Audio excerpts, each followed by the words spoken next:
Cekeno curhat cong. Iya cong. Alhamdulillah ayeuna waktosna masuk di segmen Cekeno Curhat cong. curhat cong. Curhat cong. Iya cong. Seperti biasa orang langsung wae ya teh aya Soib Kosmo nu parantos curhat urang kupingkeun wae nya. Selamat pagi Cekeno, curhat cong. Ferry di Gede Bage. Gimana sih tips membedakan beras plastik dan beras asli? Terima kasih Cekeno.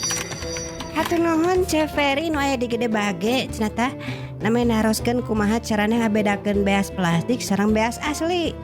Gampil atuh eta mah ye ku cedu wartosanya.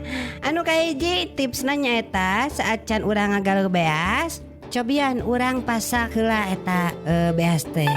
Lamun eta beas jadi sangu, tandana eta beas asli. Tapi lamun pas asakna jadi emer, gayung, baskom, berarti eta tandana beas tina plastik.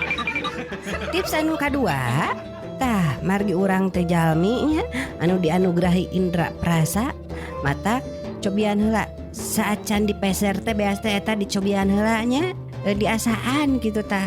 Lamun rasana nasi atanapi sangu berarti eta beas asli.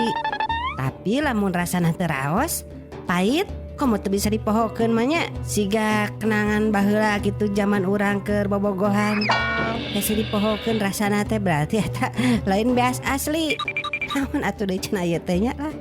Satu pararuguhkeun bae lah pokona mah kitu ya. Tips anu terakhir katilu, meser beasna di warung-warung atanapi toko-toko anu nyayogikeun beas tangsusna oge nya ulah meser di toko plastik. Margi Soib Kosmo teh kan rek meser beas, lain rek meuli plastik. Gitulah tipsna ya.